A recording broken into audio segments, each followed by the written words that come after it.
Hello everyone, my name is Rasen, and welcome back to the Rider Kickcast. I'm here with Fang. Hi, we're back. Yeah, and I still have to edit last week's podcast and get that up because it's running late. Listen, folks, my life is falling apart at the seams. I'm doing my best here. And actually, I'm going to have family visiting for the immediate future, so what we're going to be doing, actually, is taking next week off. There will be no Rider Kickcast next week, so that's going to give us a little break here. But in more exciting news, Fang and I decided to spice up the podcast a little bit. Literally at the end of recording last episode, we decided that it would be fun to try to guess what the remaining monster of the week type themes will be in terms of like different animals or concepts or plans that they want to use. And we decided to make a bingo card. So, if you want to play along with us, go ahead and if you want to be on completely equal footing with us, go ahead and start it from episode 13 onward, which is going to put you neck to neck with where we were when we decided to make our bingo cards. And just play along with us at home, and we'll all see who wins together. So far, I have the upper hand on Fang here by one square. God damn it!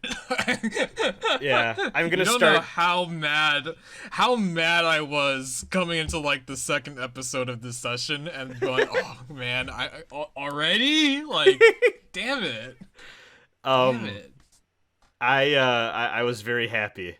In contrast, I'm gonna start linking to the bingo cards. I'm just gonna tweet out right before we start recording what the updates are on the bingo cards, and then I'll just link to that tweet down below in the description. And again, I highly encourage that you play along with us. I created a template so that you just have to fill it in with text if you want to play, and I'll also link to that below the description. So, Fang, since our last episode recording, did you end up doing anything tokusatsu related? I was going to watch The Red Spectacles since I talked about Jinro last time, and that was The Red Spectacles is the first movie in that whole series, and it's the live-action tokusatsu thing from, I think, like, 97 or something. Or no, it was like earlier than that, like, maybe late 80s. But I had never got around to that because I've been busy with work and stuff. So, yeah, I'm just kind of doing nothing. You got up to any tokusatsu fun stuff or no? So for frame of reference, since we've last recorded, it's only been like 2 days. Yeah. So like fully my fault. Literally, no worries. No, so literally the only thing I've been doing is work. Okay. But in between my like work sessions, like during breaks, I've been picking back up Kamen Rider Blade. This is not to be confused with Kamen Rider Saber. This is one of many of the modern Kamen Rider series that I've picked up over time and dropped for various reasons. Maybe it doesn't hook me, maybe I just like something else to watch. I don't know. For various reasons, I haven't finished like a handful of them. Blade is one of them. And mostly because everyone keeps talking about how the Blade ending is like one of the best Kamen Rider endings that they've written, so I'm very interested about that. But also the first half of that show is very weird. Like that first half is strange and kind of slow and not in a good way. Like, does anyone have a cactus blade? No. Good. I don't think that show has shown up yet. Who knows? Maybe Blade has a cactus like card form. I don't know. Like, oh god. Yeah, this isn't the Kamen Rider Blade cast, so like I won't get into it too much.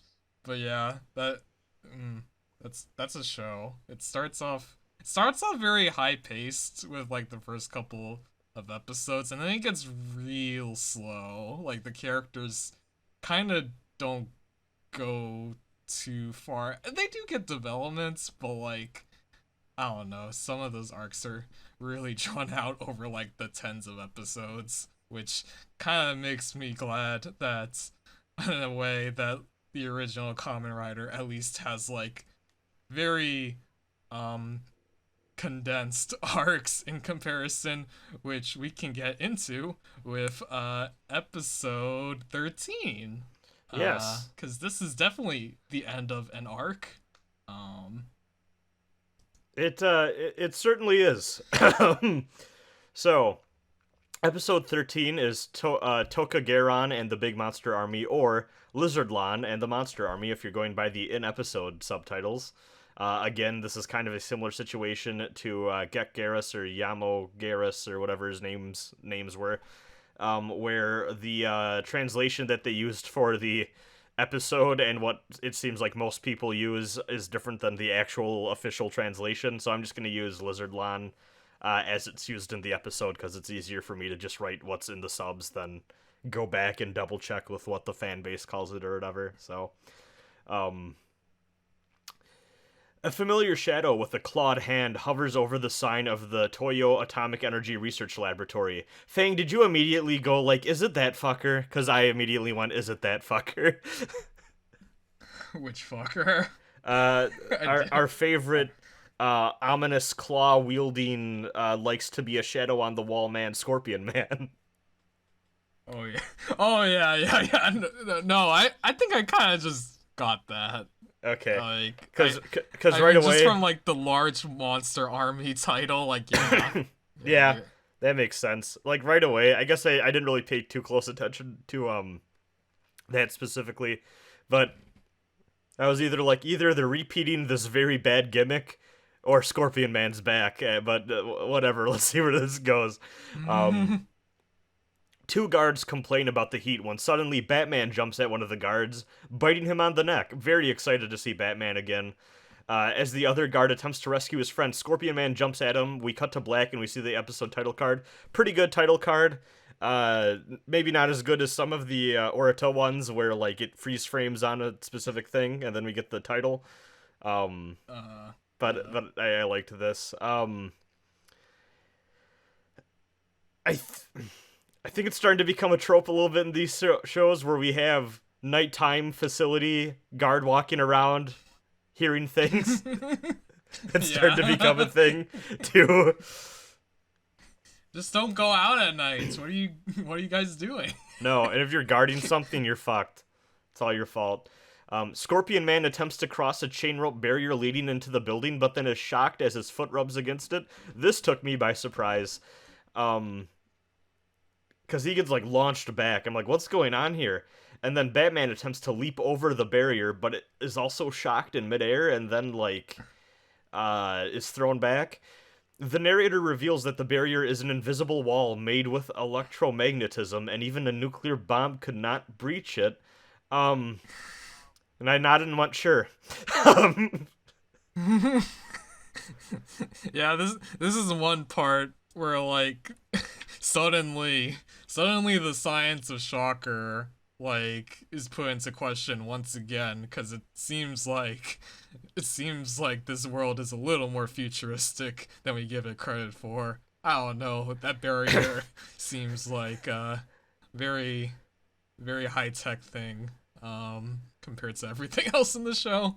So yeah, it's definitely stands out, and also I love the irony of Shocker getting shocked away from their goal. yeah.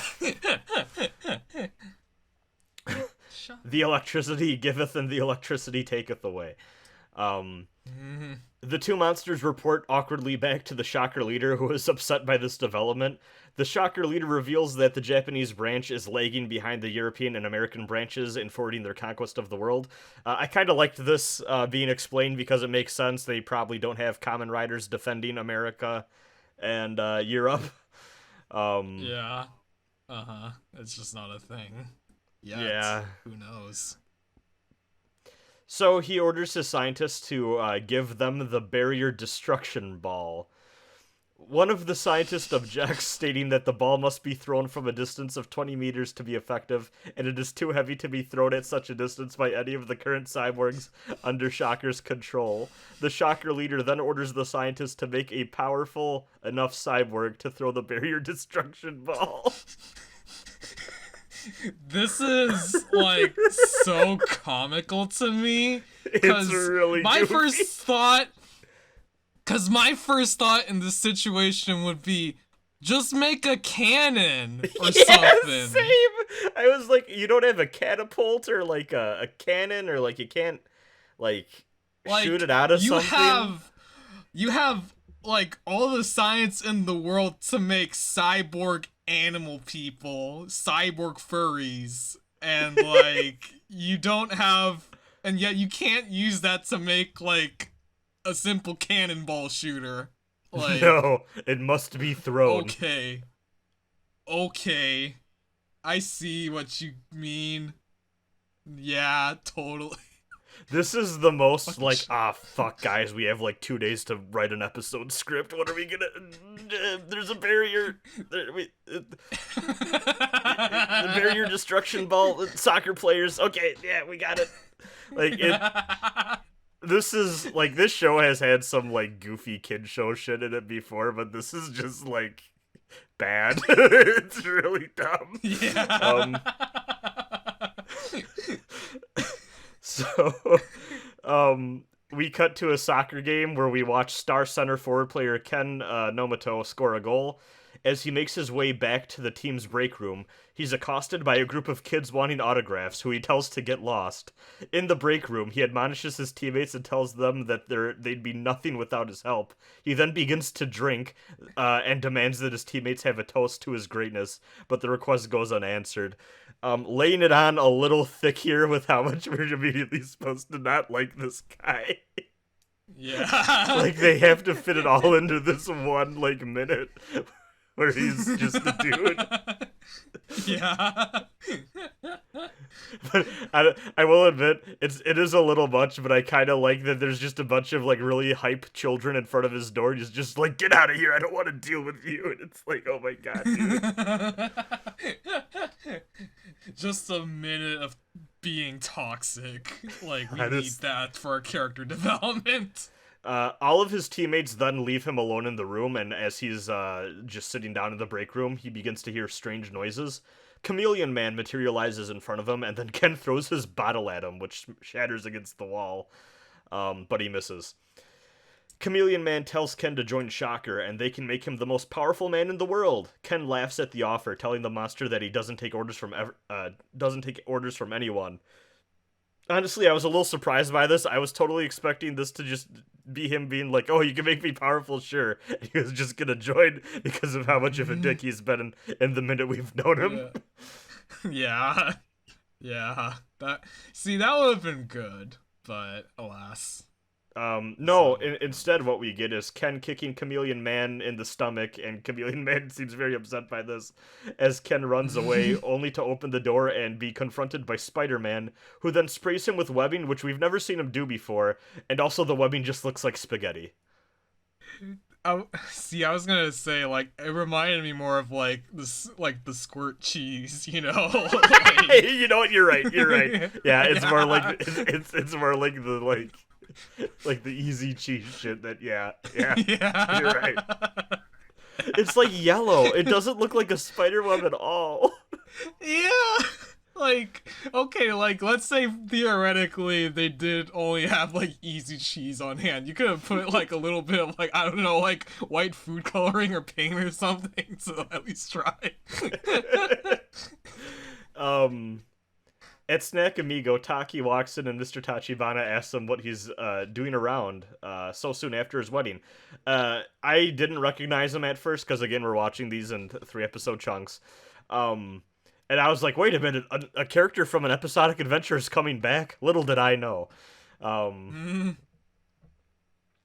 So yeah, because this is 1971, Taki tells Mr. Tachibana that his wife has homemaker training to do, and as a man, he has his own work that he needs to take care of.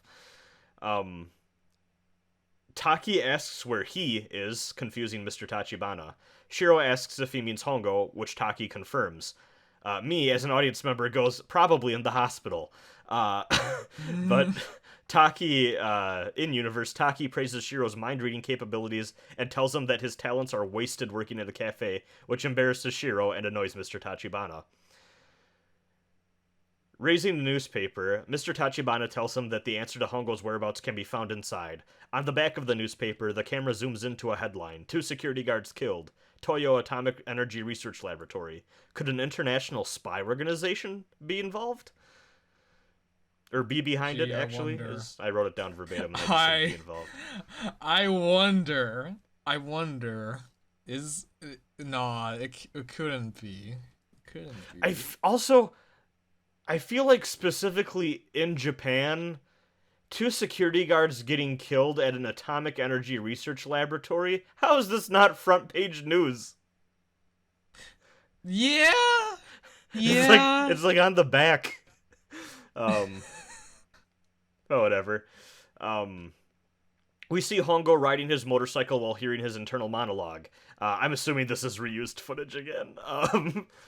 And also, this is totally not his voice, right? Yeah, it's not. Okay, I was like, that doesn't sound anything like him. It must be Shocker behind the attack on the lab. Is the radiation... no. Yeah, we hear his internal monologue, and he says it must be Shocker behind the attack on the lab. If the radiation from the lab were to leak out, all of Tokyo could be wiped out in the span of 10 minutes. Back at Shocker HQ, the scientists wheel out the new monster that they transformed Ken into. It is the fusion of a human and a venomous lizard. Lizardlon. Using his power as a soccer player, he will have no difficulty kicking the barrier destruction ball at the required distance and speed necessary to destroy the barrier. Shocker begins to plan their attack. God, again, just like the big brains over at Toei and Ishinomori Productions going, yeah, like, we need to incorporate a soccer player into this somehow. Okay, they need to kick a big ball into the nuclear... Oh, yeah, no, that works, yeah, let's do it, like... Lizardlon. It doesn't help that Lizardlon looks like a rejected Godzilla suit that was made for like a low budget kaiju movie. Yeah, this is like a Hideaki Anno like amateur hour like Godzilla tribute film. You know, like back in the good old days. Goodness. And look where he is now, Shin Godzilla. There you go. Yeah. Outside the laboratory, Taki searches around for Hongo. He notices a specific car that seems to be scoping out the laboratory. We also see Ruriko on her own bike, also noticing the suspicious vehicle. Both Ruriko and Taki give chase. Arriving at the gates of a large building, Ruriko determines that this must be a Shocker base in disguise. She plans to sneak in, but suddenly has her mouth covered by a black glove. As she panics, she turns around and sees Taki. He tells her that, and I quote, "This might be the era of women's lib and feminism, but even she must agree that this is a man's job." Woo! Ooh. This made me think back on that joke that they did with Shiro, which I feel like was supposed to be a joke at Shiro, too. About, I was like, what are 2 empowered women like you, like, doing freaking out here? But this is just straight up, like, no, let the man handle this, honey. Like, it's real cringe. Between this and also my wife's learning how to be a homemaker right now while I do man things, I was just like, oh god. This is also where my brain started to like the little mouse in my brain cavity started to like spin the wheel, and I went, oh god, is Taki gonna be the replacement for Hongo? And then I went, oh no. Oh god. I was about to really hate doing this podcast for a bit. Yeah. I mean, like, I could watch comfortably just because I knew who the second, like, Kamen Rider 2 actor was, so I knew it wasn't that guy, but oh god, yeah, like...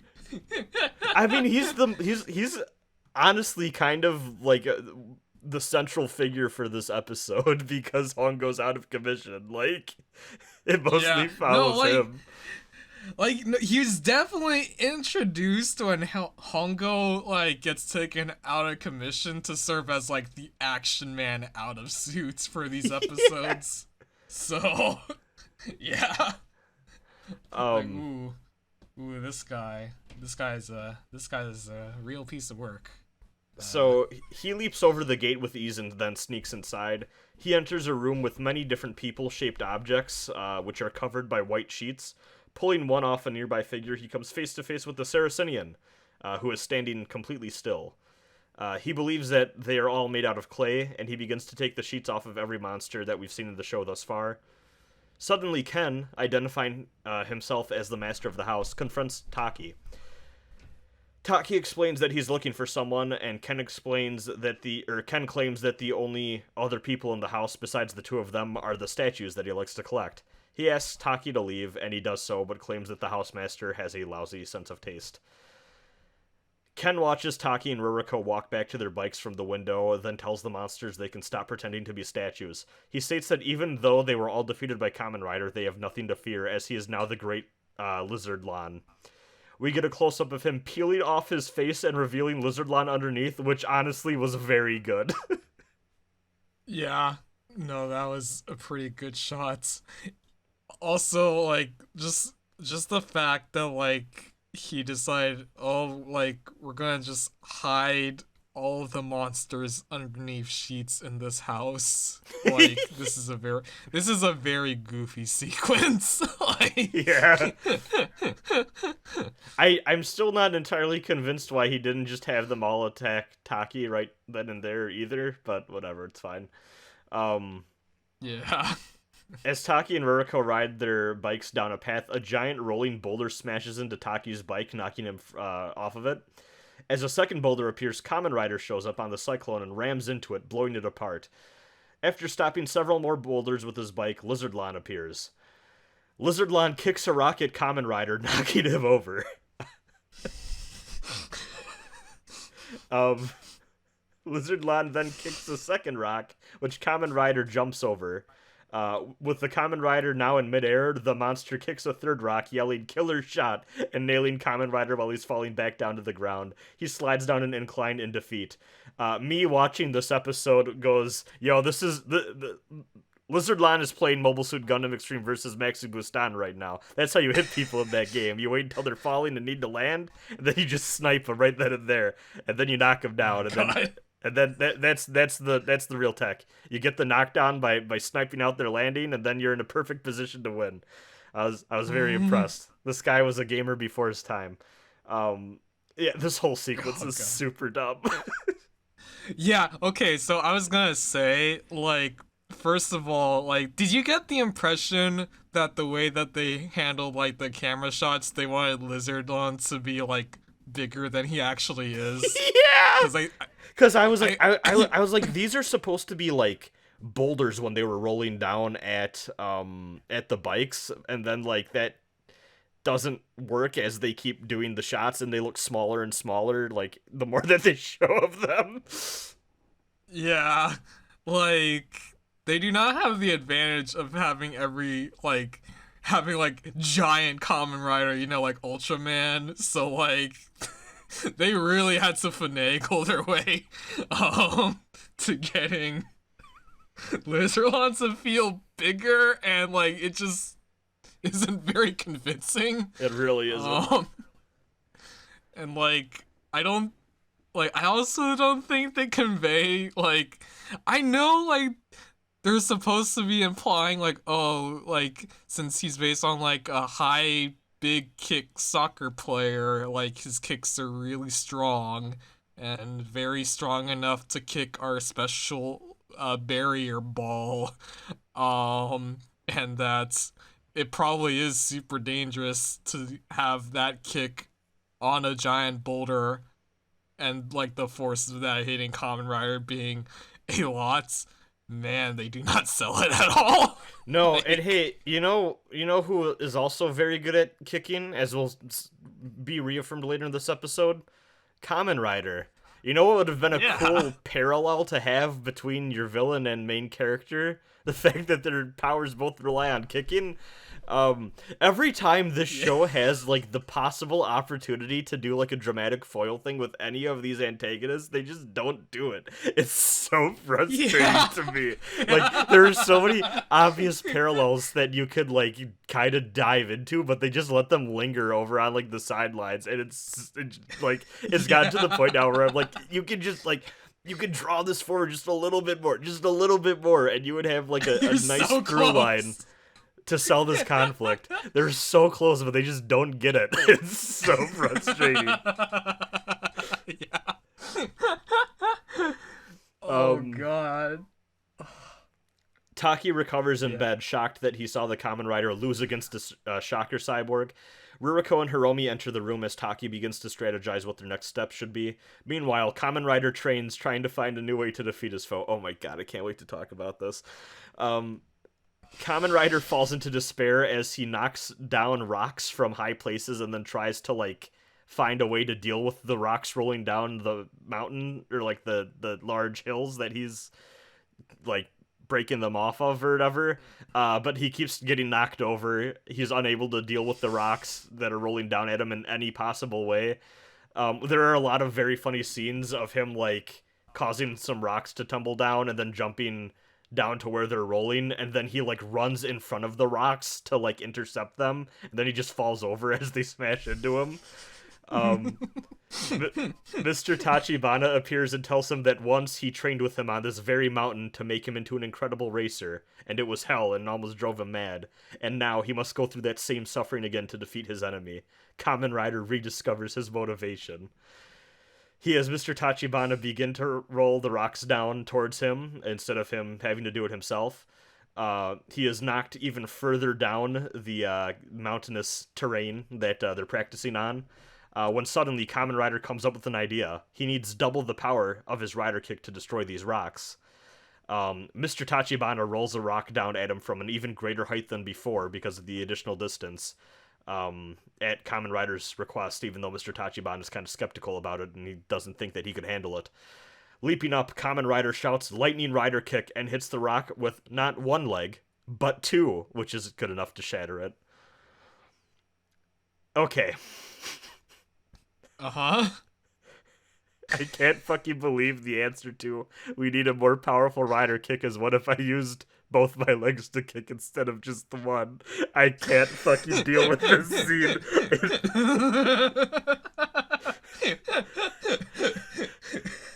What the fuck happened when they were making this episode?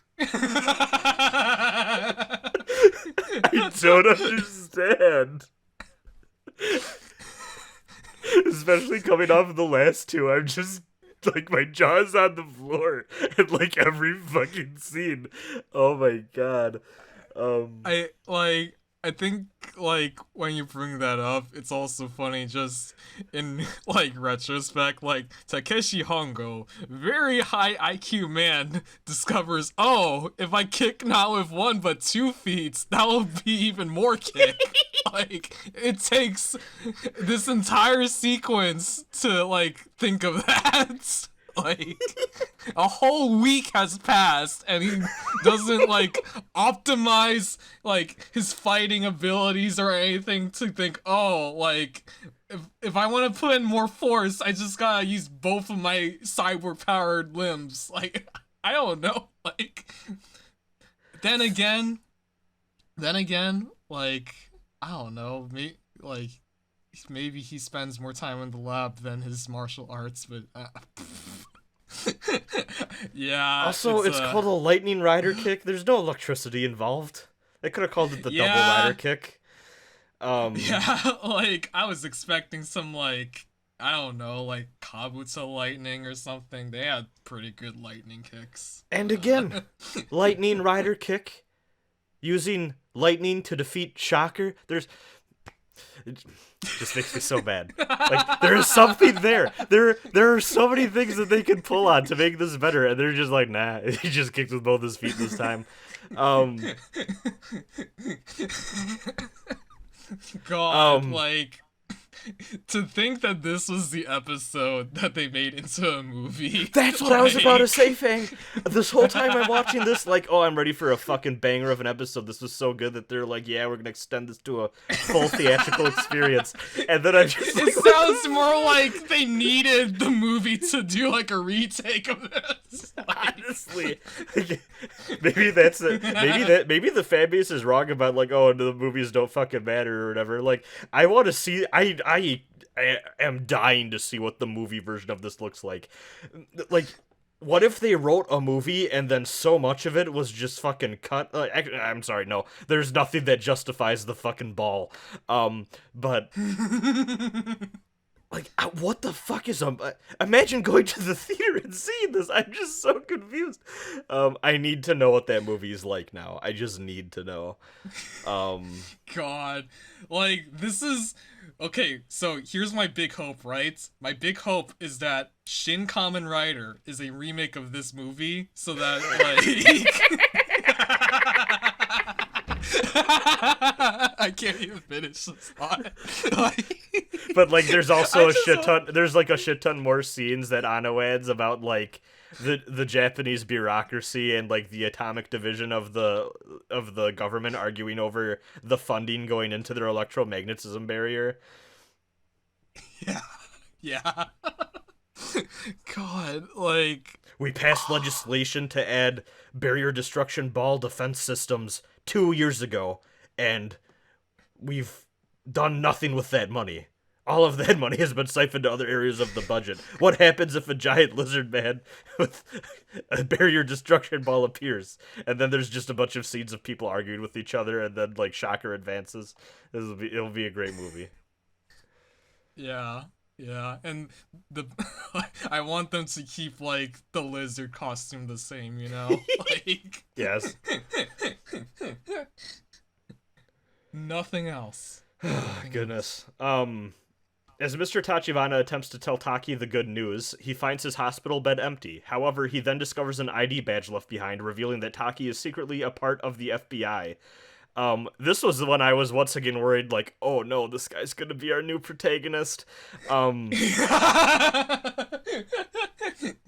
Problematic Taki. Oh, you. Well, I was like, so my thing, and like in a world where this show had handled Shocker and what the broader world knows about Shocker in a different way, I wouldn't have minded so much, and like it would have been like, oh, like we're just gonna be like a Mission Impossible type, you know, like a James Bondian type, like Alphabet Agency hero man, like trying to take down evil secret organization or whatever, and like I would have been fine with that. But the last few episodes in particular have been super focused on showing us that most typical government agencies and like more quote-unquote traditional structures and organizations are completely unaware of Shocker and their threat, and how that's like part of the danger of Shocker. That was like, oh, I'm kind of bummed that there's apparently an active FBI task force fighting Shocker, which just seems weird. Yeah. Considering what we know. And also, I'm kind of surprised it's not the CIA. Yeah. FBI was really like, weird to me. I don't think like it didn't exactly like linger too long when I was watching it, but I'm like, is that the right one? Like that's not the right one, right? Yeah, like, it's kind of weird. It's kind of weird. Like, that's not... Like, I just like the idea that the American government knows about this. They're like, FBI can take care of it. Like, it's just kind of weird to me. Back at Ken's mansion, Taki sneaks back in once more. He states that even with Kamen Rider defeated, he's still willing to put his life on the line to destroy Shocker. Taki makes his way to the heart of the Shocker base, where the leader begins to taunt him. The cyborgs are on their way to the atomic lab, and nothing can stop them. Agents charge into the room and begin to attack, but Taki fends them off. Kamen Rider comes in to rescue Taki, but then he tells him to go to the lab while he holds off the agents back at the base. Kamen Rider agrees to this and lets Taki continue to fend off the agents on his own. At the Atomic Research Lab, Lizard Lon attempts to kick the barrier destruction ball at the barrier outside the lab. However, it is intercepted by the Kamen Rider on his motorcycle, who grabs the ball and tosses it back at Lizard Lon. At this point in the show, I'm wondering, did they learn nothing from their recent accident? I was kind of wondering that about, like, the scene where he rams the motorcycle in midair against the rock that Lizard Lon was sending down. I was like, I'm kind of surprised they're still going this hard on the motorcycle stunts right now. They got stunt actor. It's fine. Honestly, maybe that's it. They're like, oh, now that we actually have legit stunt actor people, we can do even more cool shit. It's fine if they get hurt. We can just hire a new one. We're trained for this. Also, isn't this the shot of like Lizardon being comically large? They have like his little like small miniature like plants that they have as like the representation of the environments, or I am think maybe later? Yeah. To be honest, I didn't notice it so much while I was watching the episode, but when you said that, I immediately started to think about all of, like, the shots I just saw in my mind's eye, and the fact that they don't like to show him and Kamen Rider, like, too close, or, like, it is part of the same shot, really, and it's like, oh yeah, he was supposed to be a little bit bigger. Yeah. Like, he's not, like, Godzilla size, because, like, he transformed in his, like, laboratory, but they definitely do want to make him seem, like, bigger. Yeah. It's weird.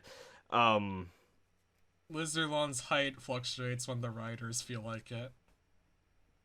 He's like an Evangelion unit. It's for whatever makes the shot look cool. That's how big he is. Damn, Anno really is gonna take this episode. Yeah.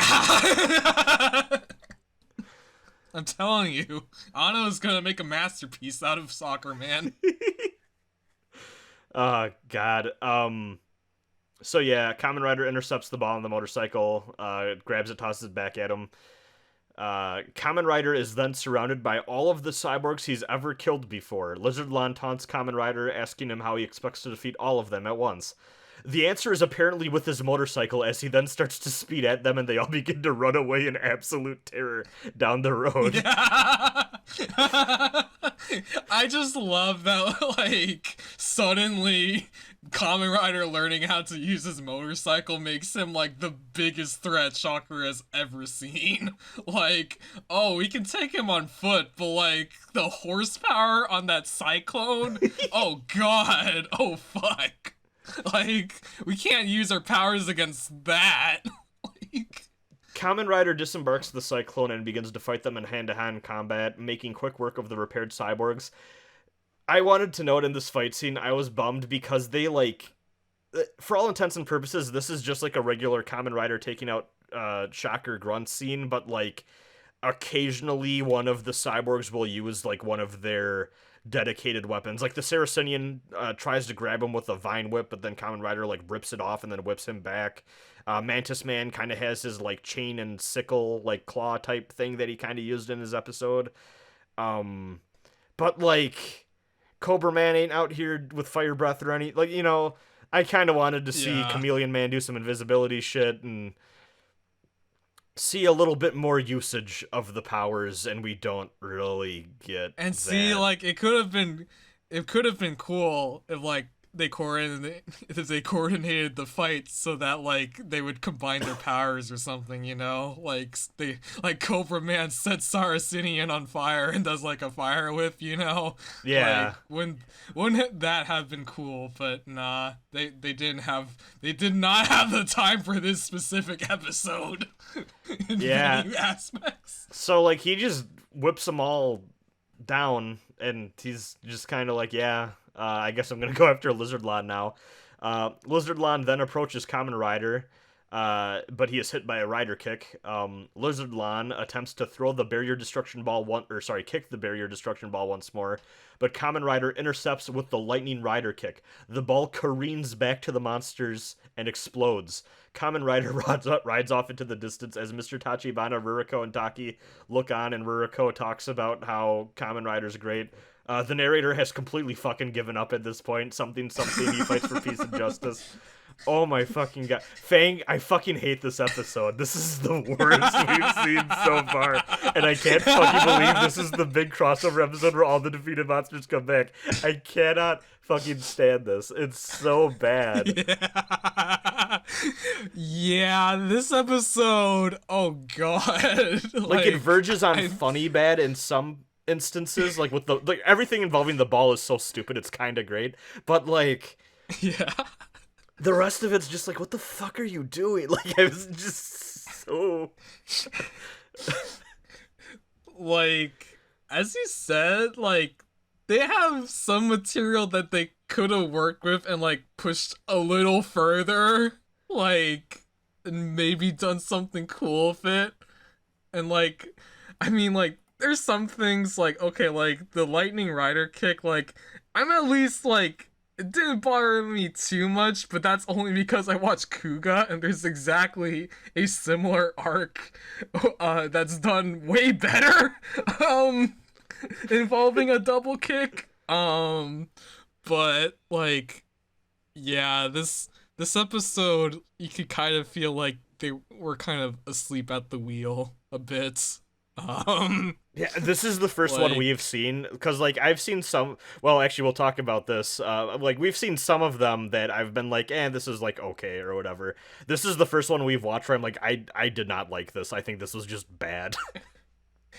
Yeah, like, at least of, like, previous episodes where it was, like, okay, like, it still had, like, you can feel like they still had the efforts, like, the essential essence of Kamen Rider in there, and nothing too like goofy or contrived, you know, like the threats are convincing, the like arcs and like fights are pretty good for what they are, barring some like really unconvincing effects at times. But this one, like the effects are really unconvincing, more so than usual. The writing, like trying to write around Hongo, like they were at their limits with how much they couldn't use Hongo. And the side characters were kind of like, okay, sure, dude, we get it. You do the thing like a man, cause the woman can't do it. Thank you, Taki. Not CIA agent. Like, yeah. Oh god. Like, yeah, this is a goofy episode. I can't believe this was a fucking movie. This was the first Kamen Rider movie. This episode that like they based it on. And this is also, we're kind of beating around the bush. This is the last Hongo episode of like the initial arc. Yeah, it's like, fucked up. This is a weird send off to Hongo. For this like set of episodes, like he's also like barely in it. Like, yeah. I mean, they had to work around it, obviously. But, you know, yeah. But like at the same time, like I don't know, like it's more of a Taki episode. Yeah, and you see, like I think that's the thing, is that it's more of a Taki episode, but Taki doesn't do that much. Like, no, he really doesn't. He just kind of sneaks around. He sneaks around. He gets hit by a rock.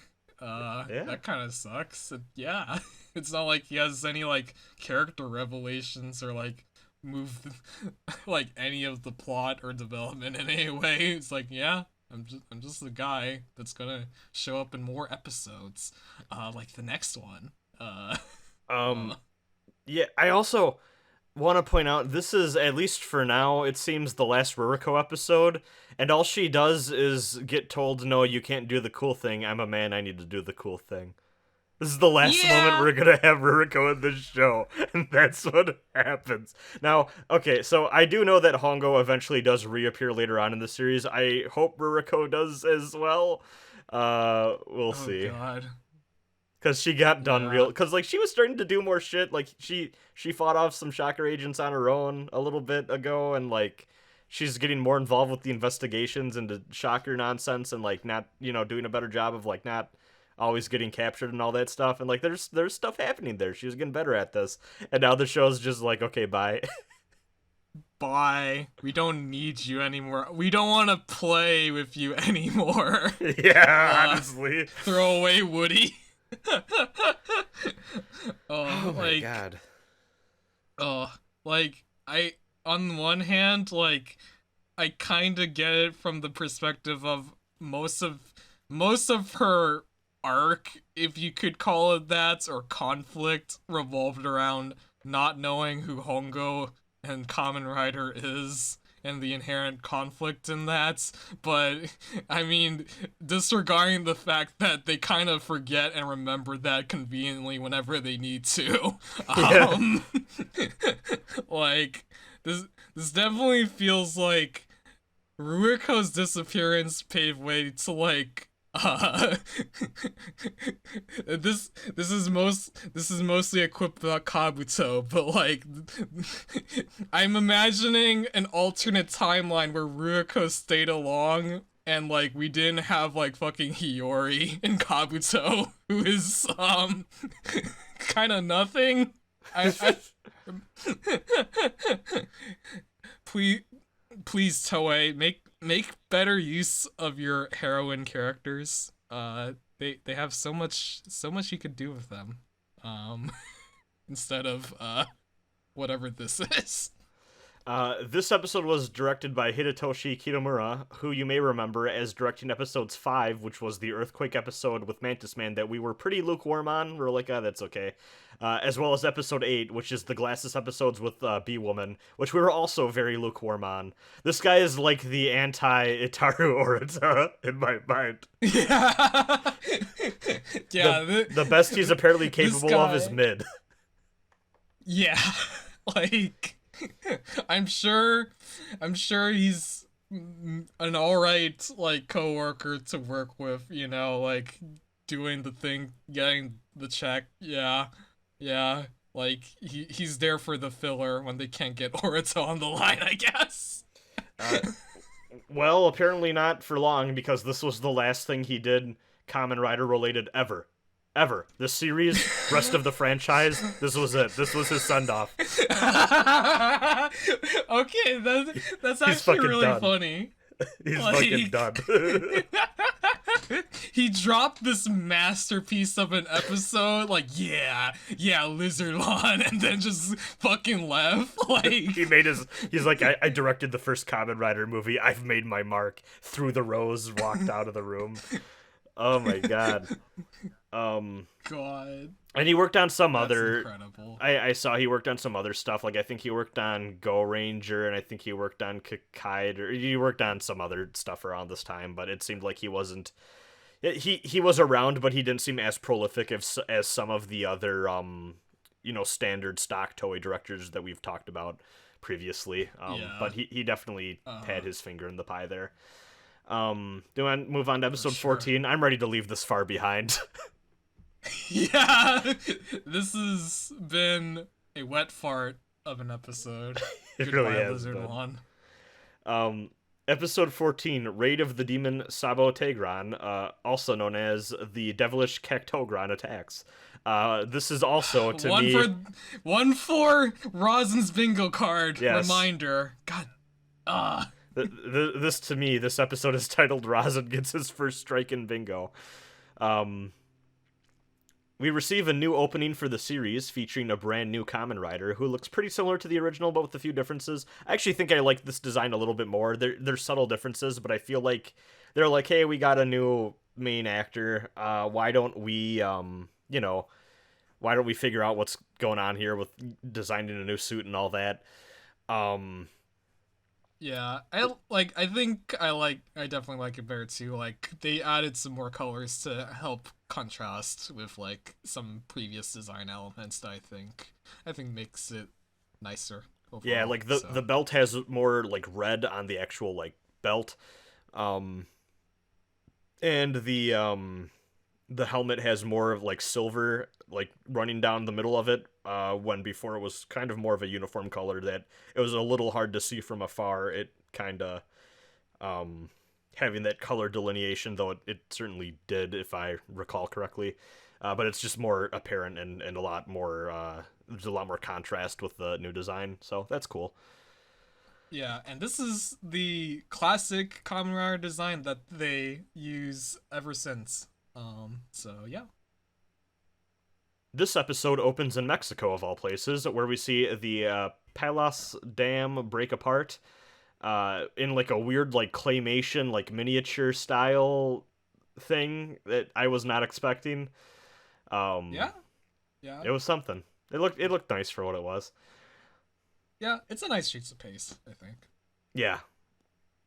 At a shocker base, and actually I will say, I feel like these two episodes in general, I mean, a lot changes with the show starting with this episode. I feel like they were able to secure either more money for effects or like more resources for their effects and stuff, or maybe they just got more people on board who are a little bit more proficient at it, because there's like some like proper ass explosions and shit going on now. So Yeah. definitely a step up. Yeah. Yeah, I was gonna say, like, in general, like, I kind of mentioned and alluded to this, like, last episode, but, like, starting with this episode, the tone of the show slightly changes, and the effects sort of, change to reflect that, because it's definitely not as brutal as the previous episodes, which we can get into when it comes up. Yeah, I definitely noticed that too. At a shocker base, a cactus man wielding a cactus sword explains that the dam's destruction has thrown Mexico into chaos. Shocker will take advantage of the crisis to take over all of Mexico City. The Shocker leader explains that the conquest of Mexico is 90% complete, but it's time for Cactogron's talents as a leader to be used in another region, Japan. Cactogron I do appreciate that we're getting the global side of Shocker. I think that they're taking their advantages here of expanding the world of Kamen Rider a bit, which is always welcome. So yeah. Cactogron is excited by the news as he'll finally be able to fight the Kamen Rider he's heard so much about. The Shocker leader orders him to destroy all of Japan's dams, throwing the country into a state of chaos. Taki receives a tip from the FBI about Cactogron's... I'm gonna have trouble saying this name. It just does not roll off the tongue. Cactogron. Cactogron's transfer. He's a little disappointed, as it means he won't be able to make it to the grand opening of the Tachibana Racing Club. At the club, Tachibana and Shiro wait around while Hiromi shows up with a group of people. She introduces them to 3 women who want to join the club: Mari, Yuri, and Michi. While Shiro gawks at their beauty, Tachibana invites them inside. Tachibana then asks if they have any experience riding bikes, but then learns that they have none. Though Mari states that she is proficient at fencing, which we'll see later, surprisingly. And they all beg him for lessons. They joined the club not because they were good at motorcycle riding, but because they want to learn. Do we want to talk about the club? Because I feel like this is our new snack amigo. yeah, so one thing I was gonna say at first is I feel like maybe I'm giving them too much credit. I feel like they were kind of foreshadowing this in the previous episode where Tachibana was like, "Hey Shiro, you're like your talent's being wasted here at Cafe Amigo." Like I guess maybe this was the answer to that is, oh, we're gonna open a motorcycle club. But it does kind of come out of like left field a bit. Like, It does. I almost wonder if when they, a new main actor comes on board and all that, it's probably like this is probably the time to kind of change stuff with your premise and overall like sense of normal that you have. And I almost wonder if people were talking, they're like, hey, even though that it's called Kamen Rider and it's about a dude who rides motorcycles, like, I almost wonder if they thought we don't have enough motorcycle stuff in this show, which I could definitely see being a concern. And them wanting to bring that to the front more rather than just hanging out at a cafe, which I liked the cafe set, and I hope we still get to go back there every now and again. But it kind of makes sense to have this as like a home base, as it were. yeah, like I could definitely believe that as like part of like as we mentioned, like their overall like changes to like the series in order to, I guess, boost the ratings a bit and the popularity. I don't know. I could believe that. Definitely something that was used to boost the ratings is they're just like, we need to introduce some hot ladies to the show, like that.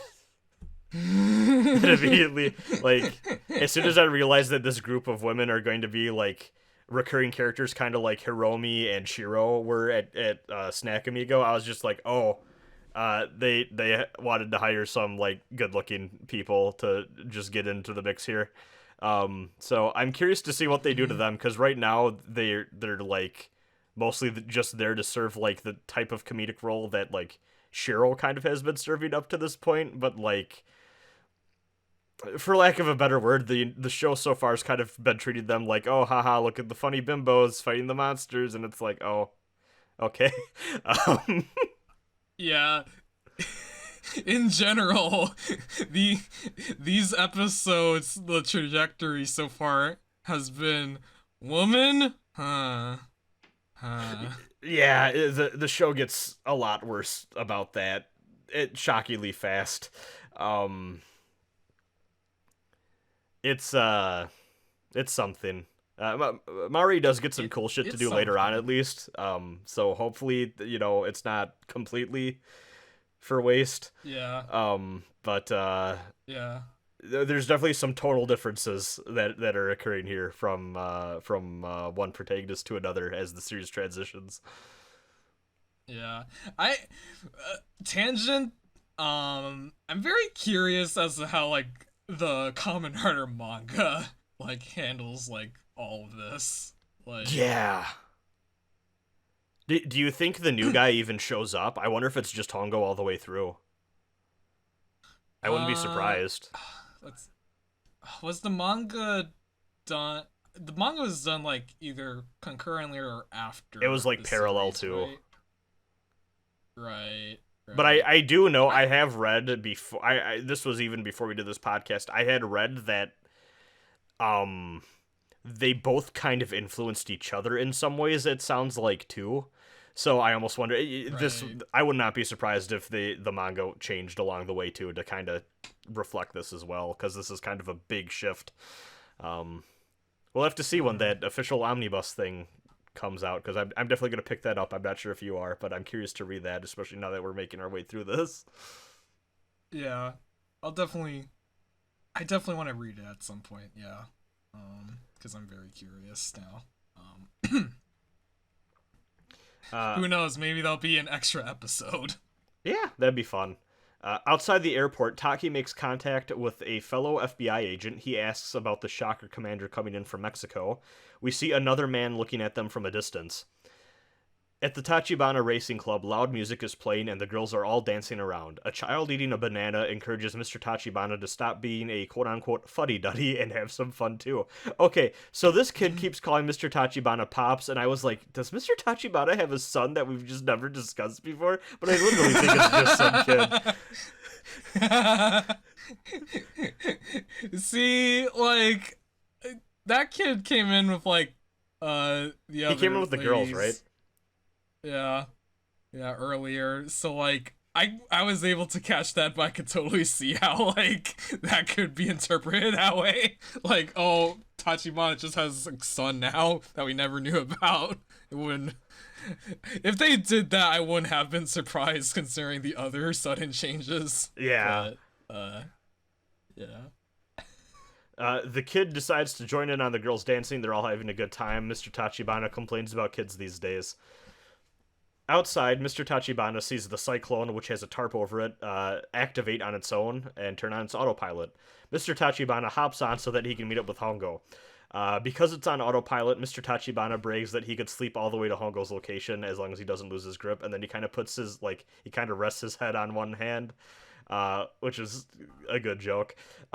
This was kind of where it started to, like, dawn on me, like, oh, they're trying to go for more of, like, a comedic bent with these scenes now, too.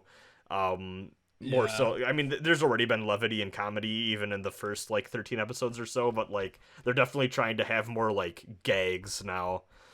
Yeah, like it's more intentional and not like I forget the episode 11. Yeah.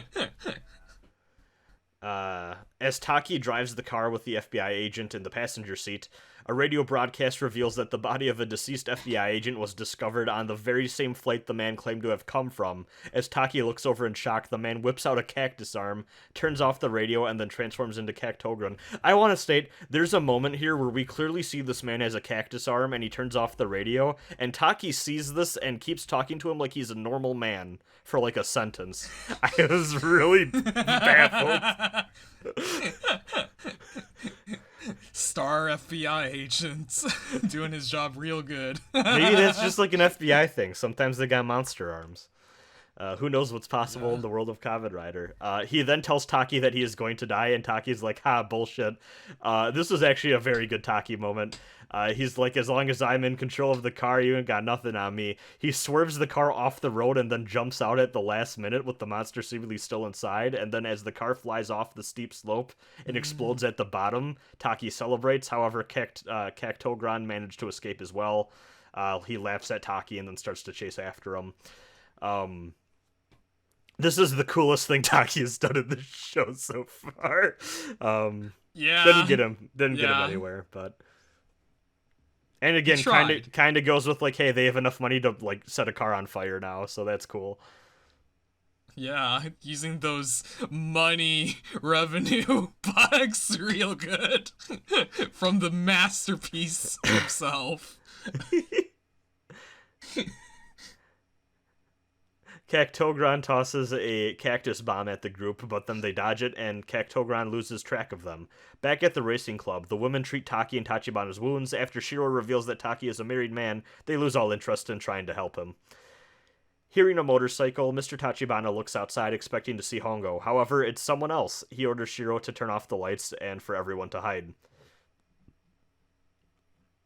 As a man with a motorcycle helmet and a rose in his mouth enters the room, everyone begins to attack him. He easily fends them off, and Mr. Tachibana tells Shiro to once more turn on the lights. As Taki accosts the stranger, he asks what sort of introduction this is. Mr. Tachibana asks for his name, and the man responds, Hayato Ichimonji. He's a freelance photographer. The man tells Mr. Tachibana that he forgot his motorcycle, and then tosses Tachibana the keys. Mari asks him to photograph her, but Hayato replies that he doesn't do women. I was like, what photographer is just like, no, I'm not going to take photos of women? Yeah. Yeah. I don't know if there's like any like cultural connotation to this that like I'm just not picking up on. But like I get a photographer more that's like, oh, I don't do people. Like I'm more interested in like nature photography, or you know what I mean? But like, no, I don't take photos of women is the weirdest fucking shit this dude can possibly say. Yeah. Also, like, can we just mention, like, he comes in with like a fucking rose in his mouth? Like... Yeah, he comes in with a rose in his mouth for some reason, and I still don't know why he had it.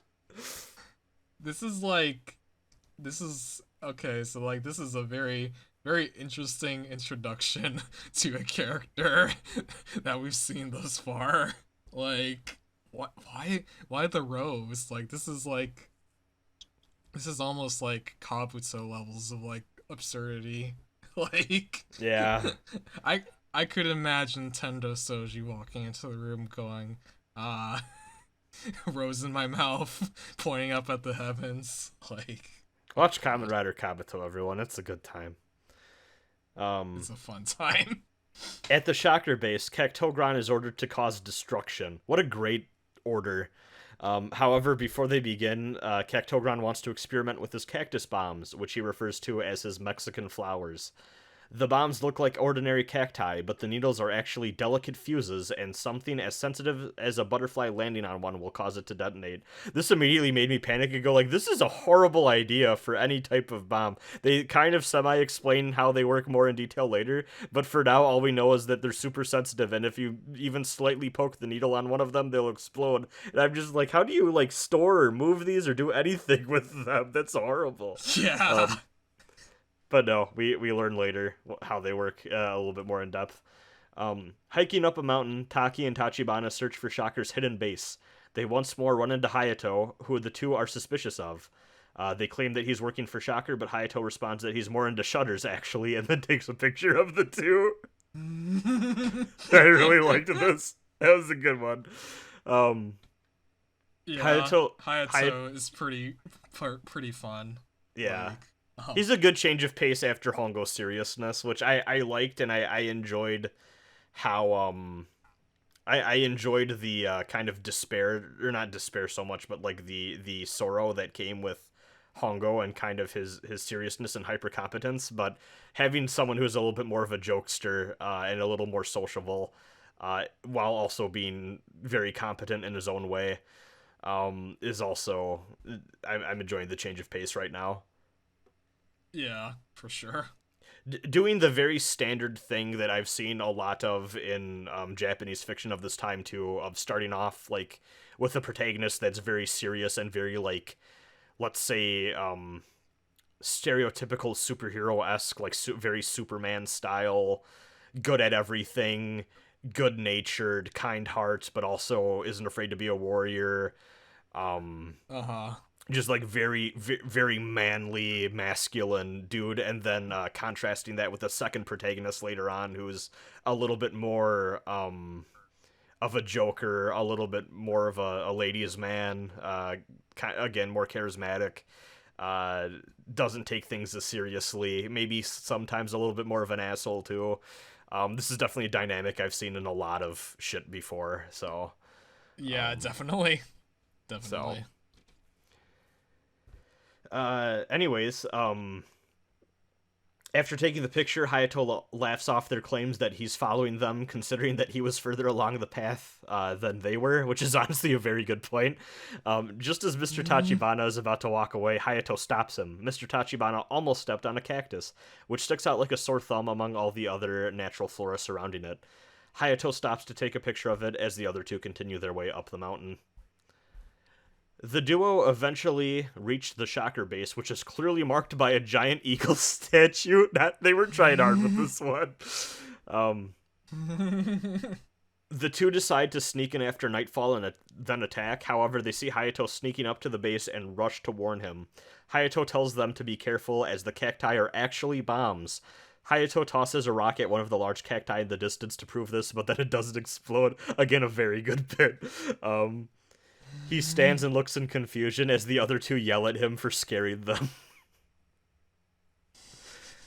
For more clarification too, like there's like these round little like tiny cacti that we see that are the bombs, and this is just like your stereotypical like tall person-sized cacti with like the little limbs and stuff sticking out, the more vertical ones. Inside the Shocker base, Tokageron laughs at the group as he watches them from a monitor.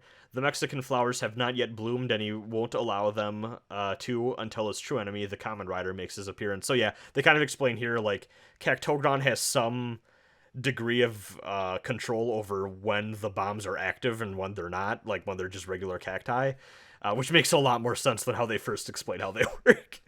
Yeah.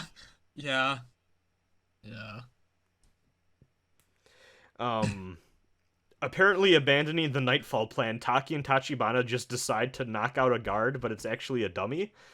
They fear that they've fallen for a trap, considering they just took out a guy and it wasn't an actual guy. And they want to regroup and think up a different strategy. Tachibana discards the dummy, which then lands on a cactus bomb and causes it to explode. Hayato is thrilled that he was correct about the bombs, but then also agrees that they need to get out of there. The Shocker agents search for the group, which herds them into a field of cactus bombs. Hayato tells the two that he fears Shocker's true target, or that he thinks that Shocker's true target is actually the Kamen Rider, which surprises Taki and Tachibana that he even knows who the Kamen Rider is. Taki asks how he knows who Kamen Rider is, and Mr. Tachibana asks who Hayato really is, and Hayato smiles. Hayato reveals that Takeshi Hongo has left Japan to stop a different Shocker scheme, and that Ruriko went with him to Mexico. And now, Hayato will defend Japan in Hongo's place as the new Kamen Rider. He transforms, resulting in a special Henshin transformation sequence. We got a more proper, what I think of when I think of Kamen Rider transformation sequence thing going on here. Yeah, this is the first Henshin. Yeah. like ever. A little more elaborate. It's not just kind of like a weird crossfade effect on his when he's riding on his bike. Um, Yeah, I do find it funny that he has to unzip his shirts to do it. oh yeah, that was a little goofy. He jumps on his bike and then rides after the Shocker agents on motorcycles while Tachibana and Taki battle on foot. I have appreciated in the last few episodes how Tachibana and just in general other characters around the Kamen Rider have gotten a chance to participate in fights and stuff. Just both Yeah. it manages to mix things up a little bit, and also I feel like it just gives them more flexibility for fight scenes and action sequences and stuff too, because like that they can hold their own, but also they can't like probably win on their own necessarily, so that adds like a whole new interesting dynamic where Kamen Rider needs to deal with his own shit, but then also go over and make sure that they're okay too, and that sort of thing. So Yeah, for sure. Like, I generally, yeah, also like having in all Kamen Rider series, just having like the side characters that are non-riders getting involved in things and being active and not just letting the Kamen Riders handle everything. I think that's always welcome. So after defeating his foes, Cactogron, still watching from inside the base, orders the Mexican flowers to bloom. As Kamen Rider chases the agents into the cacti field, they begin to explode. However, Cactogron appears from the earth itself and begins to do battle with Kamen Rider. Cactogron throws him into a giant cactus, but before he impacts with it, the episode freeze frames and the narrator leaves us with a cliffhanger. This episode was directed by Itaru Orita, as well as the next one. How did you feel about episode 14? it's very interesting. It's very interesting. It's different than like the previous episodes. Like I like obvious for obvious reasons, of course. With the new our new lead Hayato. Um I I mean I generally like his character, so I Yeah, think he's cool. this was this is an interesting way to like start us off with him. Cuz they don't really this is very in media res um in terms of how they handle like introducing him, cuz he kind of like he becomes Kamen Rider off screen. Yeah. So like when he first shows up, he's just kind of an odd dude just coming in with like a rose in his mouth. Yeah, I Um, was I was I was really intrigued by how they decided to do that too, because I thought like, oh, we'll get like a whole thing where it's very clear when the trade off happens, but you don't like he just kind of shows up and is dicking around, and then you learn, oh, this guy's the new Kamen Rider. It kind of comes out of left field, which I think is a lot more of an interesting way to do it. I'm a little impressed how much restraint they showed in that regard, and just letting the show rock and kind of continue with transitioning along and introducing new elements, and then finally dropping our new main character on us quite a ways in, honestly. Like, I don't think it's until the second half of the episode that Hayato even shows up, which is a very interesting and bold choice. yeah, yeah. I will also give them credits. They didn't end with the narrator going, "Oh man, being Kamen Rider sucks. Shocker is bad. Tune in next week, guys." Like, Well, no, because this time he was too busy trying to sell the cliffhanger. yeah, Uh, yeah. Like, cliff and hey, cliffhangers are definitely a better way to end. I think. yeah, Like, yeah. I'll take it over just like watching the narrator suffer from the like whoever's responsible for the narration just suffering from writer's block, and just being like, we've said all we need to say about the despair of being a cyborg. Um, yeah. in truth, I didn't know how to feel about this episode when I sat down and watched it and it was done. But I think after seeing the next episode we're about to talk about, I retroactively like this one more. Um, I Mhm. feel like it's hard for me to gauge how I feel completely about the new tone of the show until we get a little bit more ways in and see what they do with it. I'm not completely against it, but I'm just like, oh, it's different. I need to get used to it before I really understand how I land on it. Yeah, for sure. But yeah, I think I could say now confidently I like this episode.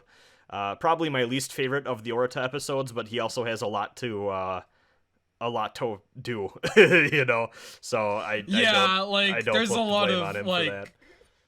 there's a lot of like plot work that has to be done here. Like, I think the other episodes had the benefit of having the structure that could be expanded upon in creative ways. That I think here, like, there's not enough room for like reinterpretation. Like, these things kind of had to like, we gotta get these things, these vital pieces of information and plot beats in. So yeah. Episode 15, Counterattack, Sabotegron, or Cactogron Strikes Again. The episode begins by recapping the new status quo and replaying Kamen Rider's fight with Cactogron at the end of last episode. Kamen Rider manages to change his momentum with a rider jump right before he is thrown into the cactus bomb. And then he launches Cactogron into one of his very own bombs with a rider kick. However, he tells his new allies that he isn't dead as he can hear him fleeing deep into the earth. Kamen Rider asks Tachibana and Taki if he will work with him to take down Shocker, and they agree. We then get a flashback sequence to the moment Shocker attempted to turn Hayato into a cyborg. We learn that he is skilled in various martial arts, and that he will be turned into a cyborg so that he can defeat Kamen Rider. But it was just a bad dream that Hayato wakes up from. He states that even though he was supposed to defeat him, the Hongo Rider saved him, and he's now the new Kamen Rider, and he jokes that Shocker must be disappointed in him. I like that he is still super competent in, like, martial arts and stuff, but, like, they kind of rein it back at least a little bit by making him a photographer, which, you know, I feel like they're kind of going for that classic superhero thing of, like, oh, like an adventurous journalist type, like, you know, he's going around, he's getting scoops, he's getting stories, he's exploring, he's taking things to photograph, or, you know, he's looking for things to photograph and all that sort of thing. But I appreciate that over the 1-2 punch of, oh, this guy is one of the best motorcycle riders in the world, he's super fucking powerful, and also he is a genius at biochemistry. Like, that's all kind of a lot. Yeah. Yeah, like, I was gonna say, like, one thing that I'm happy about with Hayato is that because he's not super smart, we don't get instances of Kamen Rider spending like a week to figure out 2 kicks is better than 1, even though he has like a PhD.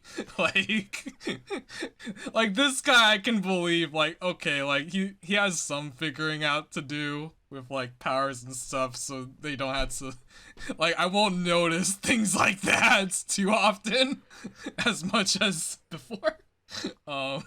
And so far he just seems a lot more relatable too, which I like. Yeah, like he's just some guy, like he took some karate classes, and that's pretty much all Shocker was looking for. Like, yeah, well, he's specifically a black belt in both judo and karate. Yeah, so a lot of martial arts classes. Yeah. There's then a knock on Hayato's door, which he answers, but then puts his leg out to trip whoever is about to enter, which is a real dick move. I don't know if he thought that it was, like, Shocker or what. Yeah, I see, like, I had to replay that, too, because I was like, huh, why would he do that? Like... Yeah. It's Mari holding a present, who then complains about why he would even do such a thing, and honestly, same Mari. Hayato asks her how she knew that he lived here, and she explains that she has a special sense for these sort of things. And me, the Gundam fan watching, goes, ah yes, Mari's a new type.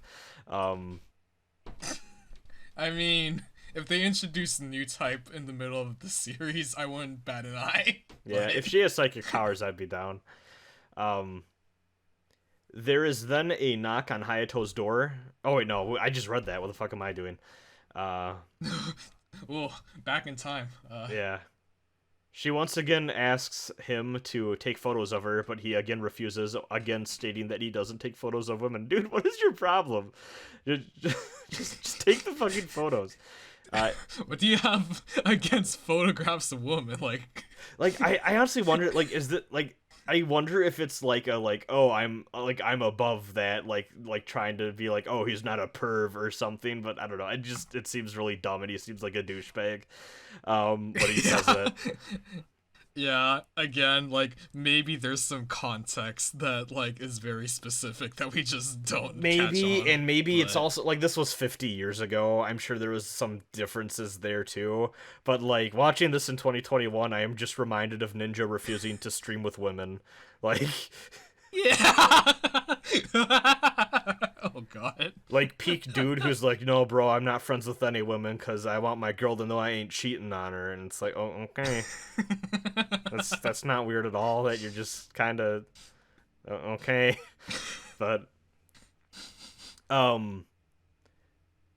yeah, he guides her out of his apartment and then tries to give her back the present she was holding when she entered, but then she claims, oh, that wasn't mine, that was here when I got here, and it was just outside the apartment door.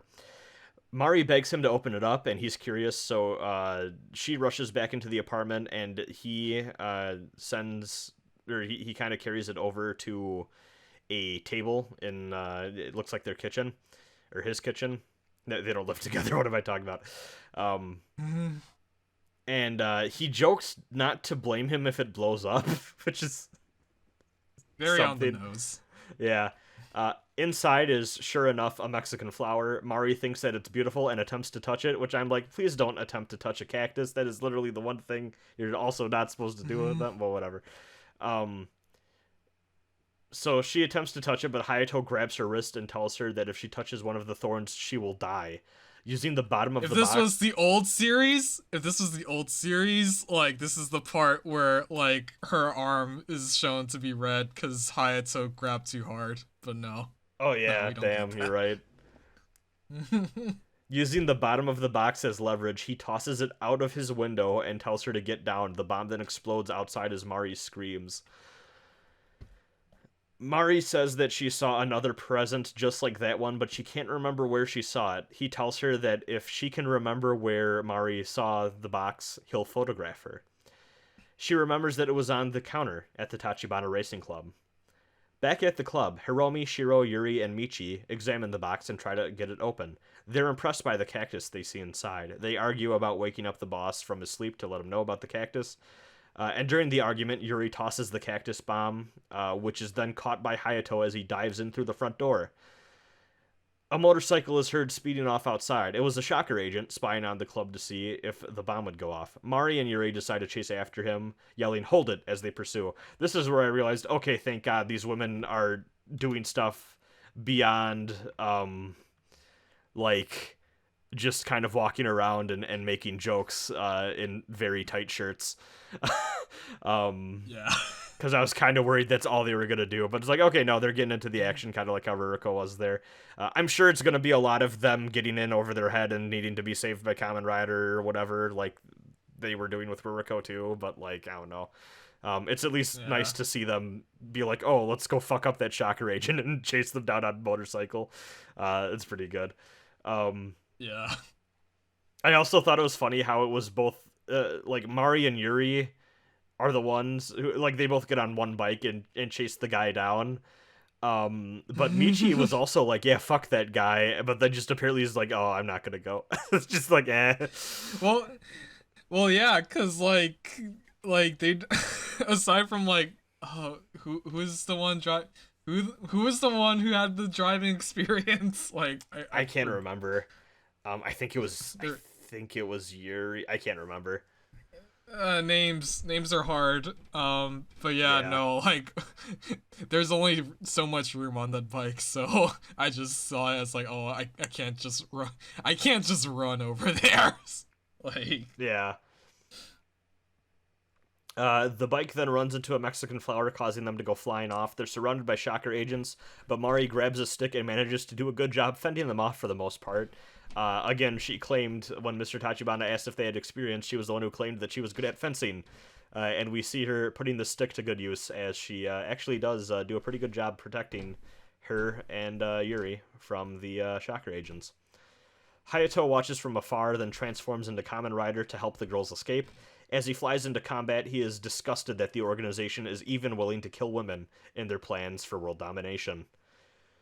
Kamen Rider defeats the Shocker minions, then grabs a hold of the motorcycle man who planted the bomb, asking for Cactogron's whereabouts. This is where I was like, oh, this guy's about to get disintegrated.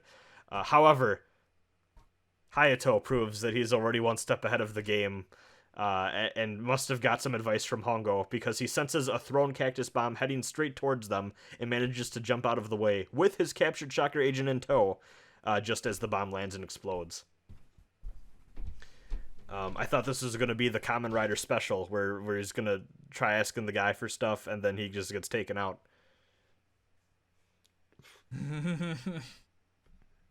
Yeah.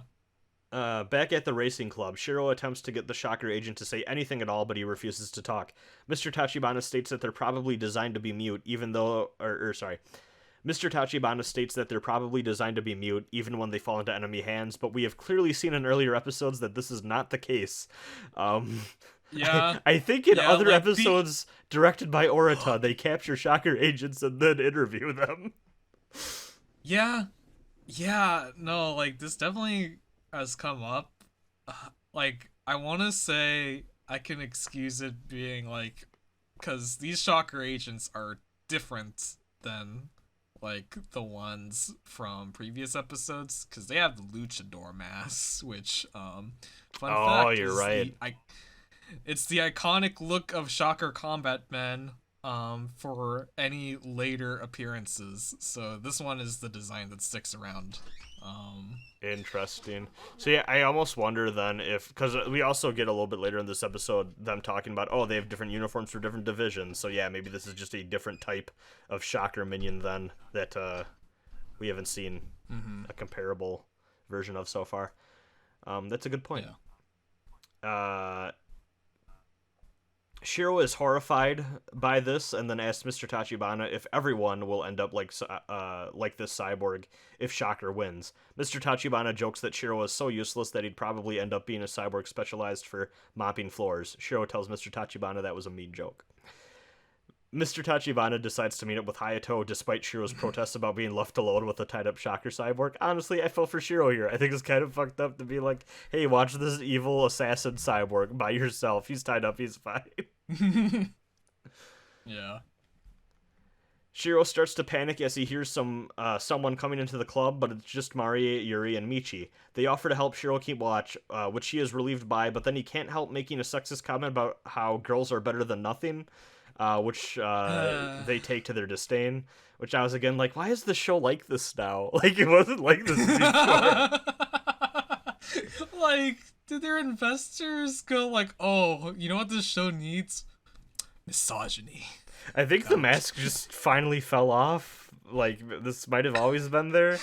But, like, I'm still, because, like, I still keep going back to the Chameleon, like, the first part of the Chameleon two-parter, where Shiro makes that joke when, Hiromi and Ruriko get scared about, like, oh, what are two empowered women like you so afraid of?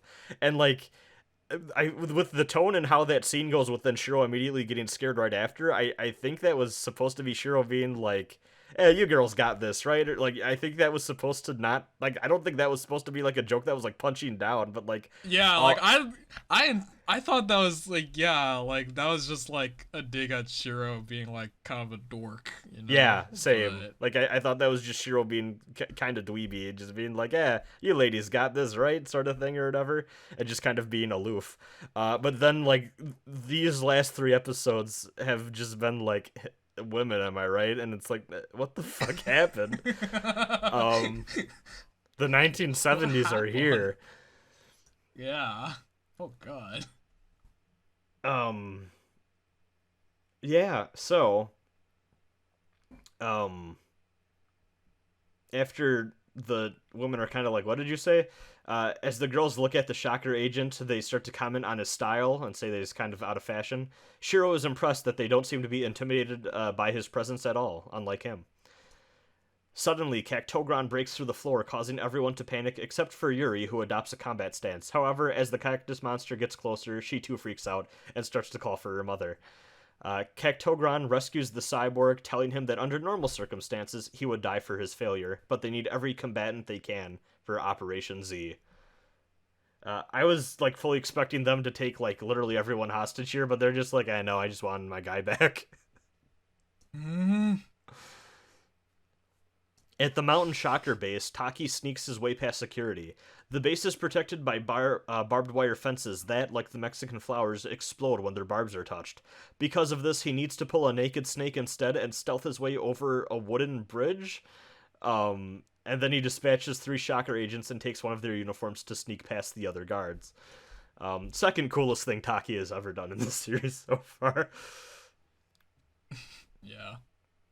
Inside the base, Tokageron explains Operation Z as Taki takes a seat. The Sakuma Dam will be completely destroyed, flooding the city of Tenryu downstream. Shocker's forces will then launch a full invasion of... I jumped ahead of you in my recap.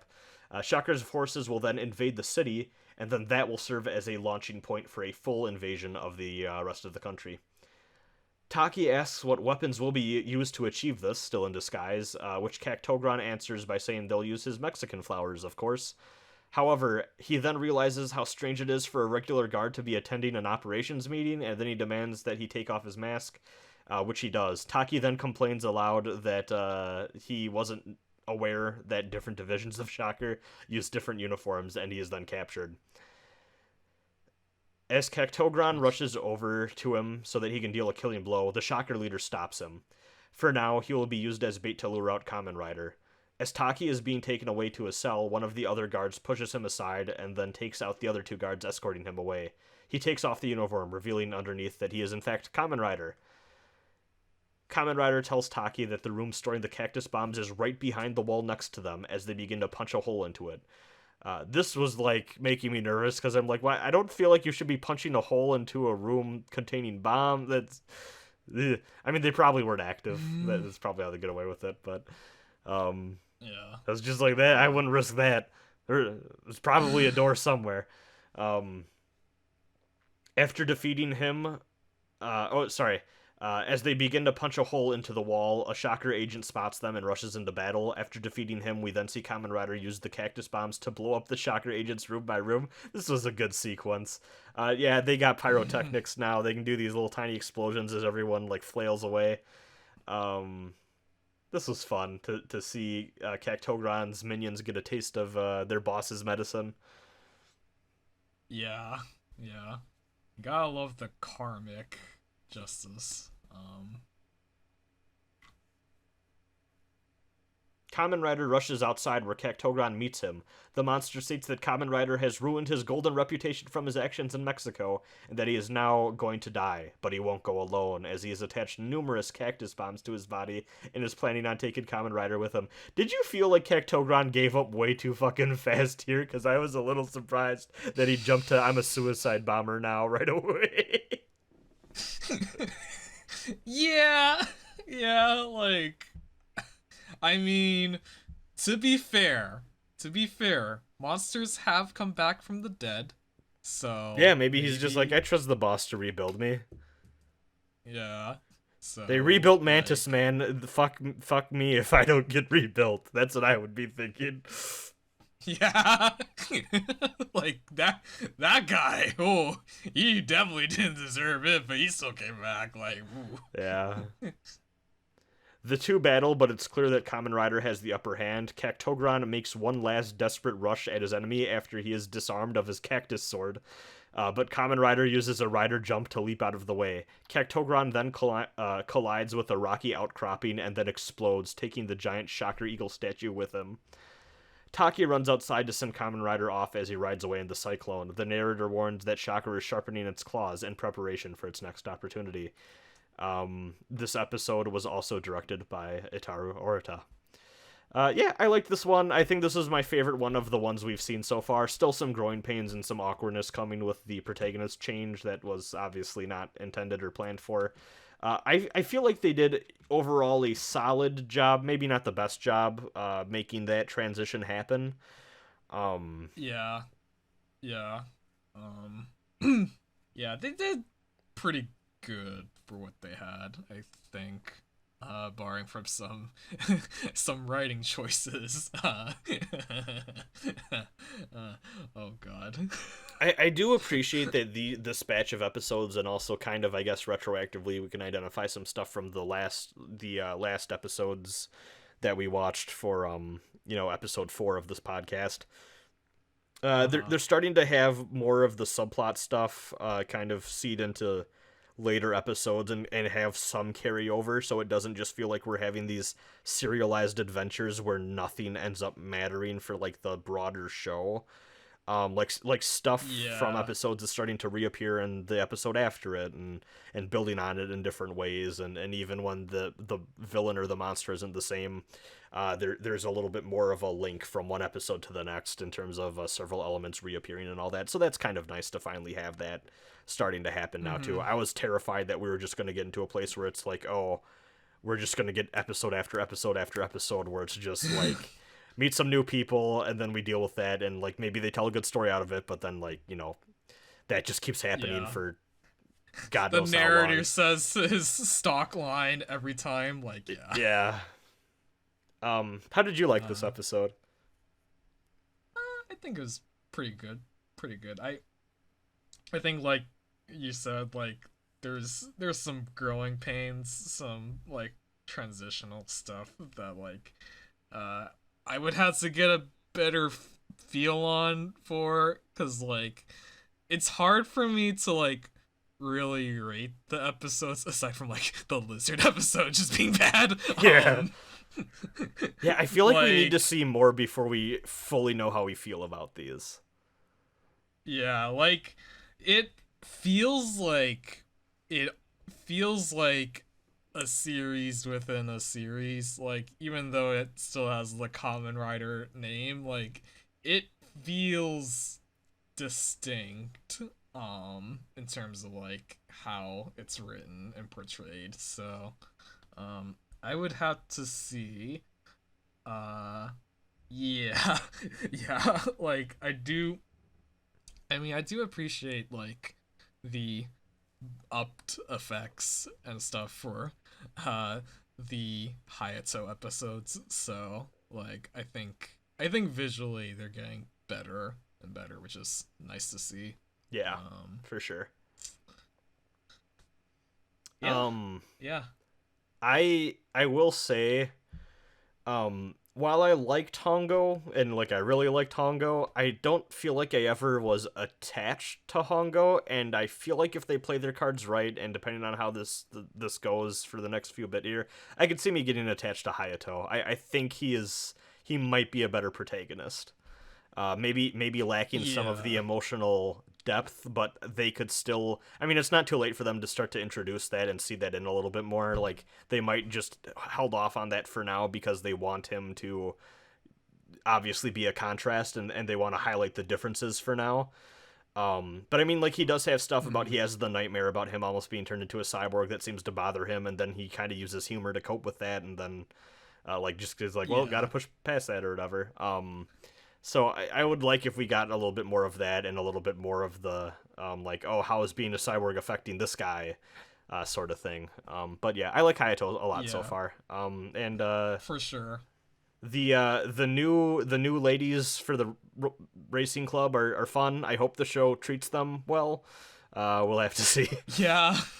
Yeah, so like I just took a peek out of curiosity about who wrote the screenplay for the episodes this time around, for this set. I believe that all 3 of these episodes were written by one Masaru Igami, also born as Masaki Inoue, which for bigger rider heads is the father of Toshiki Inoue, who has written several of the modern Kamen Rider series, such as Agito and Faiz, which have a bit of a divisive reception. But yeah, I just had to check because like He also wrote the chameleon episode with the Shiro joke, so in terms of going mask off, maybe that has something to do with it. I don't know. He just is really like hyper fixated on this one thing. Like, it's really weird. Well, hey, Fang. Yeah. It could be worse. Could be worse. It could be could have been a Digimon situation, because that happened today. Oh Woo! God, like the Digimon Tamer situation is so fucking whack to me. Oh God, I thought that, like, I looked at it on Twitter and I was like, oh, someone made a meme, and then I was like, oh my God, this is real. Yeah. For anyone wondering, the writer of Digimon Tamers, who is also the writer of The Big O and Serial Experiments Lane, and is also, people have found, has basically done nothing in the anime industry, at least in terms of writing, since 2007. Maybe this is why. Wrote some, like, script thing to be read by the actual Digimon Tamers actors at, like, a fan celebration thing, and involved all the Digimon Tamers summoning their Digimon so that they can fight political correctness and its powerful attack, cancel culture. Like, just like full on like YouTube abridged series, fucking like that guy with the glasses ass skit in like the worst pot. Like, what the multiple people must have been involved with this process to make that happen. I don't know. We're not here to talk about Digimon. This is not the Digimon Tamers podcast. This is not the Serial Experiments Lane podcast, so we won't get into it, but, like, man, that is so fucking whack to me. But I will say, like, three of my Twitter mutuals do host a podcast called the DigiNovaCast, where they apparently go through and talk about all things Digimon, and I have not listened to the podcast because I know nothing about Digimon myself, and I've never really gotten into that series, but look up the NovaCast. I'm sure that they have a lot of wonderful insight, and they definitely were saddened by the news of this coming out and just being the worst thing possible, sadly. So yeah, you hate to see it. You hate to see it. You hate to see it. This is what Facebook is doing to, like, the all-time greats. Like, you got him, you got Michiru Yamane, like, Castlevania composer. Like, oh my God. I'm currently in the process of trying to figure out how to, like, properly I don't want to say translate, because that's bullshit, and I'm using fucking, like, Google and like Deep Translator to do this, but I have some Shin Megami Tensei tabletop role-playing game books that I'm trying to, like, at least craft an English version of the rules of, so that people can play the official SMT tabletop RPG in, like, English and stuff, because I feel like that's an important thing, and, hey, I spent good money for those books, and I feel like it's something that I can do to, help people, just help out the community or do whatever. It's an interesting thing that I think should be out there, and I have the power to do it somewhat, so I'm gonna try doing it. But I've had to grapple with, like, the fact that I'm doing that, and also knowing that at least one of those books was written by a dude who also worked on the early Mega 10 games that I like a lot, and is just, like, now spends his days on Twitter tweeting about how Trump actually won the election, how comfort women don't exist, how COVID-19's bullshit, and the vaccine is, like, there to control you and shit. And also that the Nanjing massacre was, like, a Chinese psyop to convince people that Japan is bad. So, people be out here making cool things. That was, like, one of the writers that they announced for, like, Monarch, right? Yep, he's working on Monarch now, too. Kazunari Suzuki. Fucking Suzuki. God damn it. So, yeah, people really do be out here making cool things and then decades later becoming pieces of shit, so... Yeah, like, if there's one thing we've learned is, don't meet your heroes. No, never. Yeah, never. My current plan is I hope Tomino succumbs to old age before he can break my heart.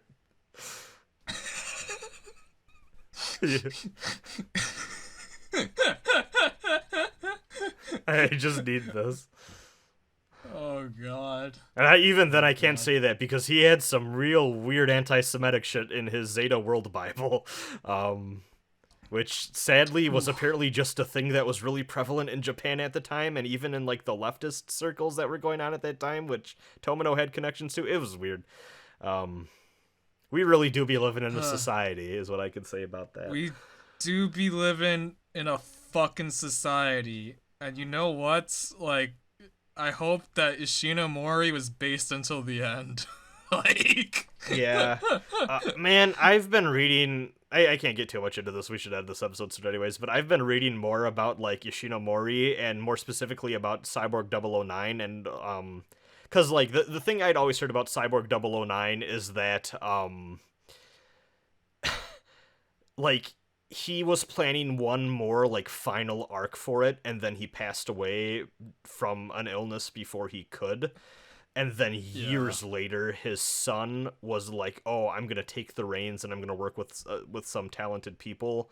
And, like, we're going to finish this just like my father intended. And then it came out and everyone's like, what the fuck? This is dog shit. Which is a bummer. But I learned more about it and it's weird. And, like, apparently it came out that there was, like, very, very, like, comprehensive outlines about how the story should go, and then his son was like, nah, fuck that, I'm gonna do it my way, which is, like... Damn! Wow! It seems fascinating. And also, too, like, before this, like... Because, do you remember Cyborg 009? There was, like, an anime series in, like, the early 2000s that was, like, even on Toonami and stuff. I remember this vaguely. I never watched it. I always knew of it. I have the Blu-ray. I should sit down and watch that at some point. You know, now that we're doing this podcast and talking about shit that's related to Kamen Rider, I should probably do that actually. But like, apparently that had like an epilogue OVA series that was kind of based off of those notes, and then people reacted positively to that, even though it was kind of, like, scrapped together. And he was like, hey, why don't we just, like, finish the manga like it was intended? And then he just, like, completely fucked it all up. So... Throughout the notes. We don't need this. Yeah, that's unfortunate. So... Oof. Yeah, I say we call this a podcast, and once again, there will be no episode next weekend, because I'm gonna be busy doing stuff, and we'll be back shortly, so yep. Stay tuned. One thing I know for sure is that from this next episode preview, I'm gonna be able to cross another animal off my bingo card. God damn it! God damn it! I was gonna end this on a positive note. This is a positive note, just not for you.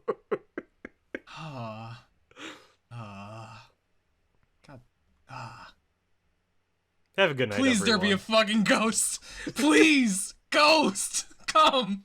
No, wait, that's it. No, God.